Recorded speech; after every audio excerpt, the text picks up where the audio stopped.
Welcome to On the Brink. My name is Sean Judge. Today on the podcast, I sat down with Zach Abrams, CEO and co-founder of Bridge. Bridge is a stablecoin infrastructure company that powers a number of exciting applications in the market today. From working at Block to Coinbase to Brex, Zach's experience in fintech is exceptionally unique. He's positioning Bridge well to capitalize on the explosion of stablecoin volume in the last half decade. Without further ado, here's my conversation with Zach Abrams. Matt Walsh and Nick Carter are partners at Castle Island Ventures. All views expressed by them or the guests on this podcast are solely their opinions and do not reflect the opinions of Castle Island Ventures. Guests and hosts may maintain positions in the assets discussed in this podcast. You should not treat any opinion expressed by anyone on this podcast as a specific inducement to make a particular investment or follow a particular strategy, but only as an expression of their personal opinion. This podcast is for informational purposes only. Brought down by bad mortgage investments, Lehman, which has 25,000 employees, will be liquidated. The federal government loans American International Group, AIG, $85 billion. This is a different kind of market, and the Fed is asleep. The federal government is stepping in to stabilize Fannie Mae and Freddie Mac, the two mortgage giants that have been threatened by the housing crisis. The Bank of England has pumped £75 billion more into Britain's ailing economy with a new round of quantitative easing. You print a couple $1 trillion, and all of a sudden, people start to worry. So out of this worry, we have something called the Bitcoin. Zach, welcome to On the Brink. Thanks for joining me today. Thank you for having me. Excited to be here. We've been spending a ton of time in the stablecoin market for a number of years now, and can't tell you how many companies we've met this year. And when we ask, how are you doing that? They say, well, we're using Bridge. So excited to have you share what you're up to building Bridge with the On the Brink community. I guess just to start, it'd be interesting, I think, to walk through your personal background, born and raised, and kind of how you ended up starting a company in the crypto space. So I'm originally from North Carolina. I went to Duke, graduated. My dream job was to be an operating partner at a private equity firm. So basically like the hatchet person that comes in and removes all the costs, which I didn't know was the job at the time. And then I did that. I worked at this private equity firm called Little John. We bought this automotive parts supplier in 2009, which was like a horrible, horrible time to be in the automotive parts game. But that's what this company did. And then I spent like a year basically living in Detroit. And I went around as like a 24-year-old and like closed factories in Canada and like opened factories in Mexico. And after doing a year of that, I realized the job was like pretty bleak. And then I basically left private equity and had like heard about this thing that people were doing on the West Coast. I was living in New York at the time, which was like starting companies. Thought that I could do that because why not? So I decided to start a company. And this was maybe 2010 or something like that. And the company that I wanted to start at the time was basically a firm, buy now, pay later on the internet, because I had saw what Klarna was doing and that should exist on the internet. It makes all the sense in the world. I had like literally zero experience whatsoever with anything that was related to starting a tech company, right? I had been working at a place that made car seals that go around your car windows. And I managed to pick the most complicated business to build, right? It's like fintech, there's fraud, there's underwriting, debt capital markets, there's the distribution challenge of selling entities, getting on the checkout page. I mean, it's like the hardest thing to do. Heavily regulated. Yeah, heavily regulated. This was before there was any like fintech APIs or infrastructure or anything. After about like 4 months of basically going nowhere, I pivoted the business and tried to build something that was like a little bit easier, which was to build a payment network on top of university payment networks. At the time, I was like, naturally, I'd found myself sucked into fintech for whatever reason. And right around this time is where I met Sean, who became my co-founder. And we started building this company called Evenly. And then like things started kind of working. We raised a little bit of money, moved to the West Coast. We hired some people. We started like having a product that people were using. And then we sold the company maybe like a year and a half later or so to Square. And that's how I found my way into tech. And so I then joined Square. It was like my first real tech job. And I worked there for a couple of years as a PM and then was on like the product path. Worked there as a PM and then led the consumer business at Coinbase for a couple years and then led product and design at Brex. And then Sean and I decided to team back up again and start Bridge. That's how I found my way into this space. And when you were at Square, was this before kind of all of the Bitcoin initiatives? This was a couple years before the IPO. This is like pre-Cash App even. Maybe right around the same time I joined, like Cash App was just starting. This was like before Square realized that Cash App was like this phenomenally amazing product and business. Well before that. And what pulled you, I guess, into the crypto world? Obviously, you were at Coinbase. Was it something ideological, or was it just, hey, this looks like a really interesting, fast-growing fintech company? My interest in crypto broadly has always been from like a fintech angle. I'm just interested in money, the way money moves, building money products and changing people's relationship with money or giving people access to money. And I saw Bitcoin and like blockchains as a new way of moving value. And it took me years to like crystallize this view, but like big changes in financial services broadly tend to come with new ways of moving money.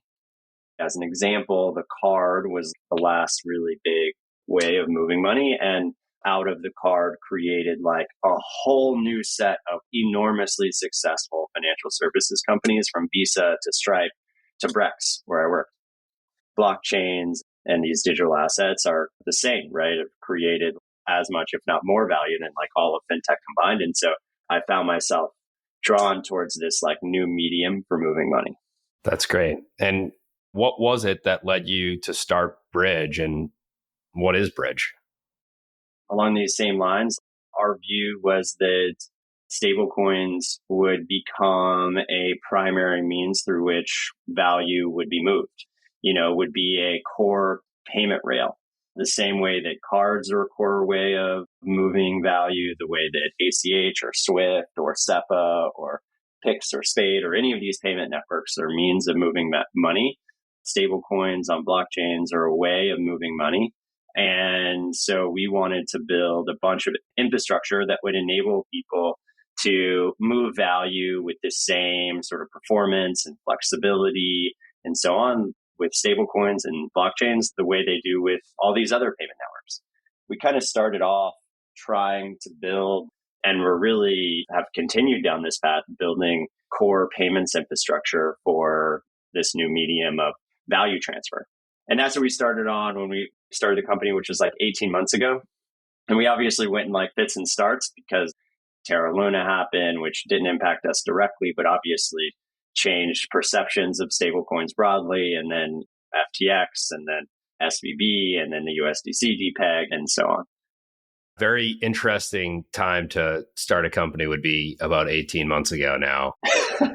I don't know if it's good or bad. I guess you had to go heads down there for a bit and just build. But on the product side, there's the orchestration and issuance APIs that you guys offer. What do those look like today? What is a client coming to you and saying, I need this? How does that work? We basically have built a series of APIs that enable people to, on the orchestration side, to move one type of dollar in and another type of dollar out. You could think about it very similar to a SWIFT payment, where on SWIFT, you might send in euros and get out pounds, or you send in dollars and you get out pesos. So you send in one type of dollar through the SWIFT payment rail, magic kind of happens, and then a different type of dollar is settled into a different bank account.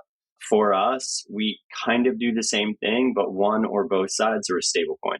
So you could send in dollars and get out USDC, or send in USDC and get out USDT, or send in USDT and get out euros.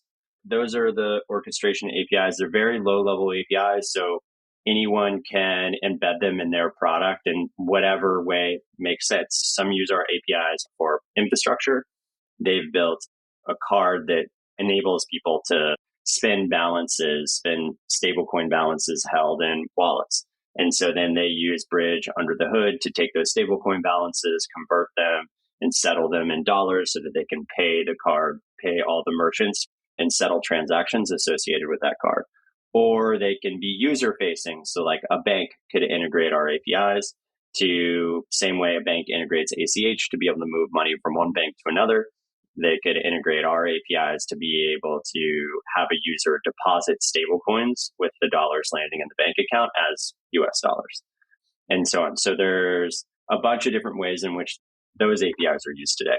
And then on the issuance side, as part of moving value through our payment rail, you can convert into an existing stablecoin, USDC, USDT, PYUSD, so on, or into your own stablecoin, a dollar that you control, you benefit from, where there's total transparency.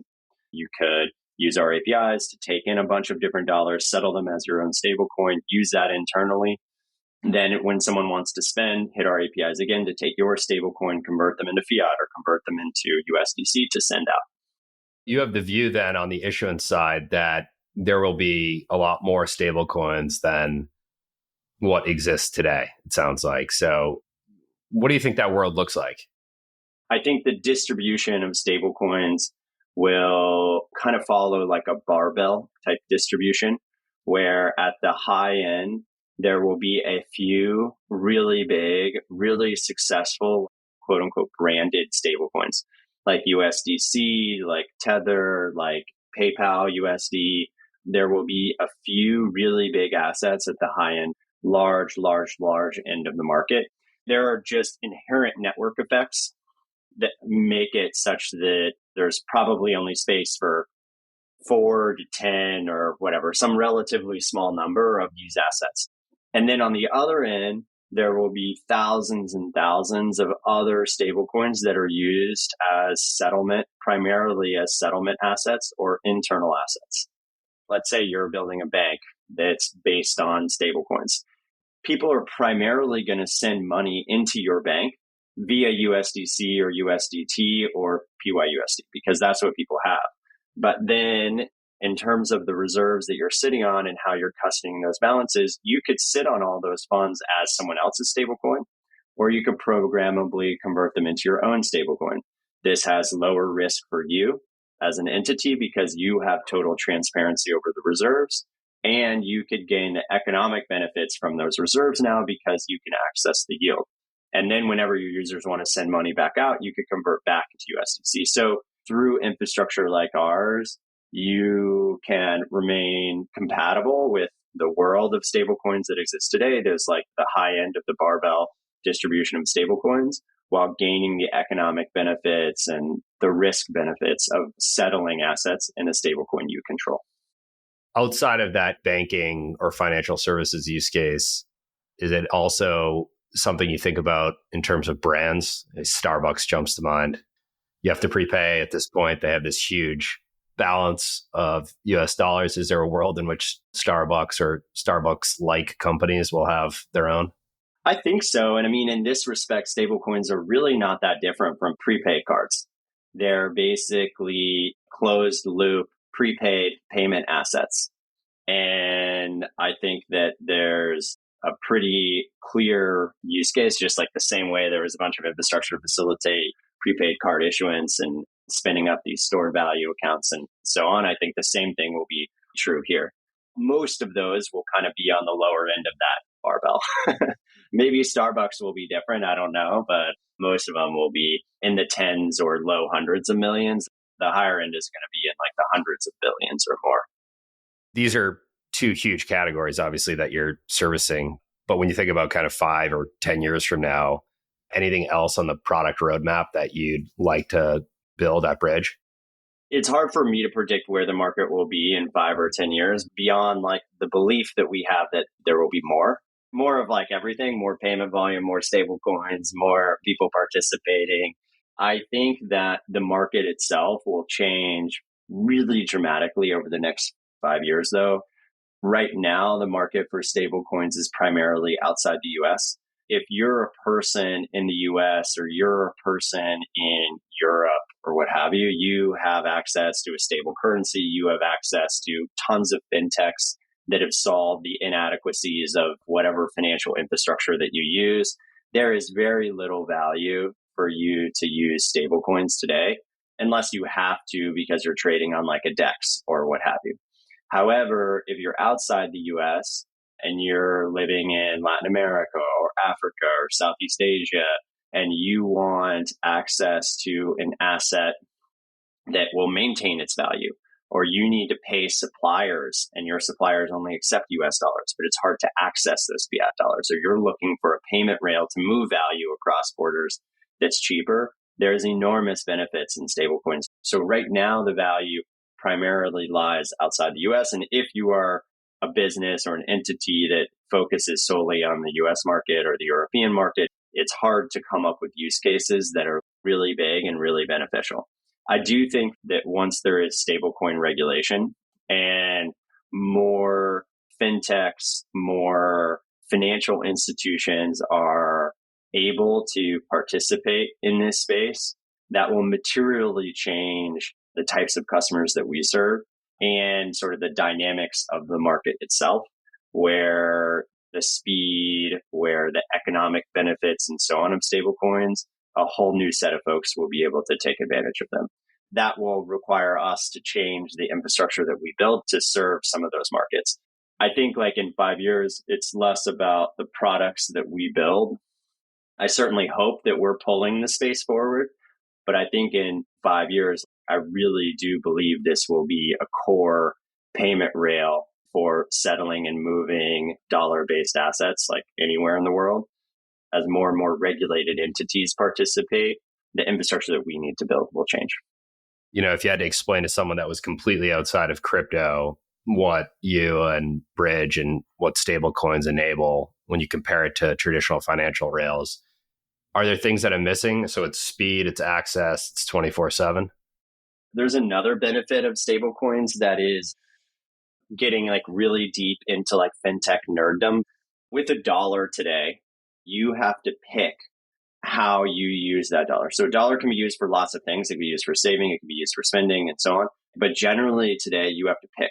So you either pick I save it or you pick I spend it. And the clearest manifestation of that is that you either get a savings account or you get a checking account.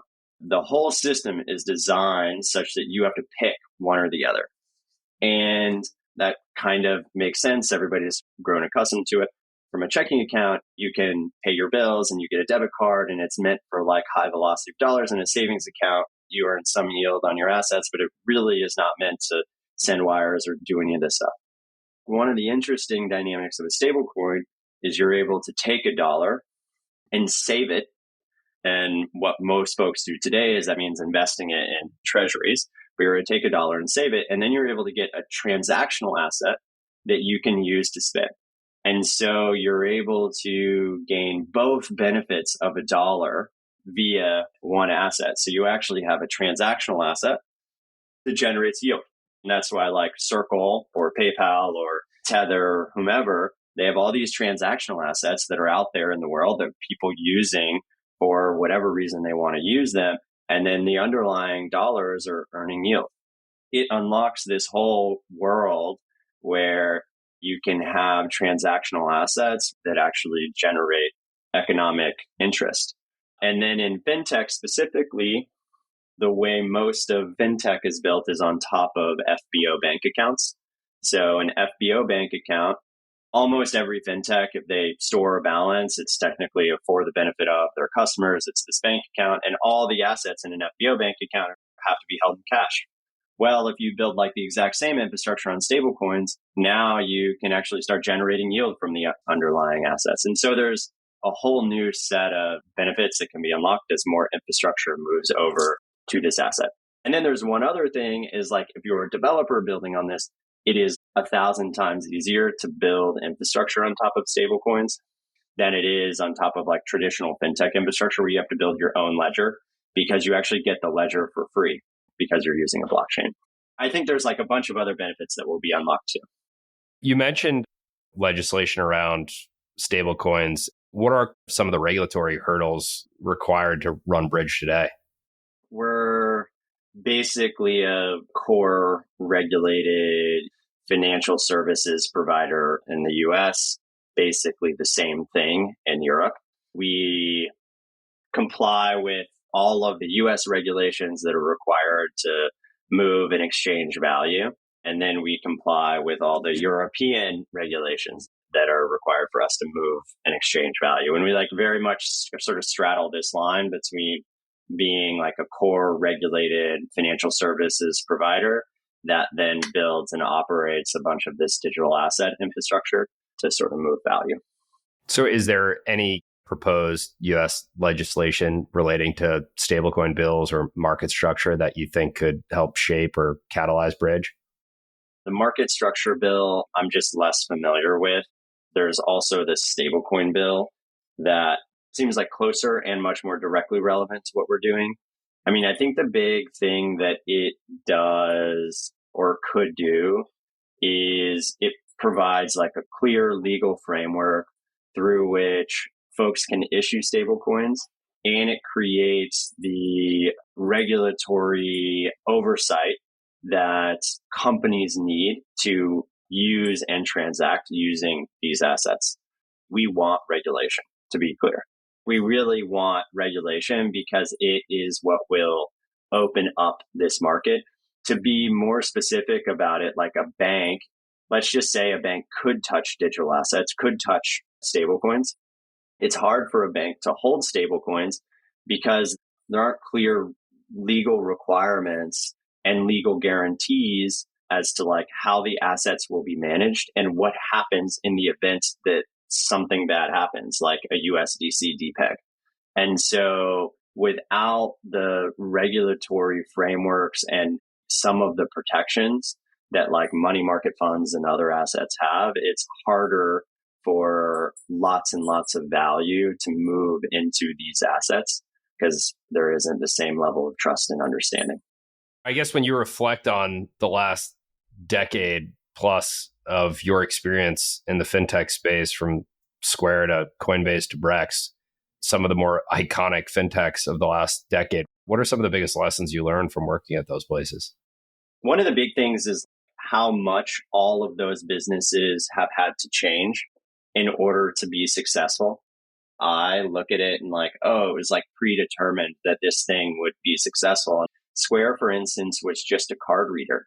And if Square did not change, it would have been completely commoditized and pushed out of the market. But it moved into being the point of sale. Obviously, it moved into Cash App, it moved into a bunch of different financial services. Coinbase was just a way to buy Bitcoin. And it didn't even operate its own exchange to start. It had to effectively vertically integrate and then expand across a bunch of different assets. And Brex is kind of the same thing. It started with its innovation in the underwriting model, but had to change pretty materially. And so one of the biggest things for me is seeing how much all of these companies have had to change to be successful and evolve their product.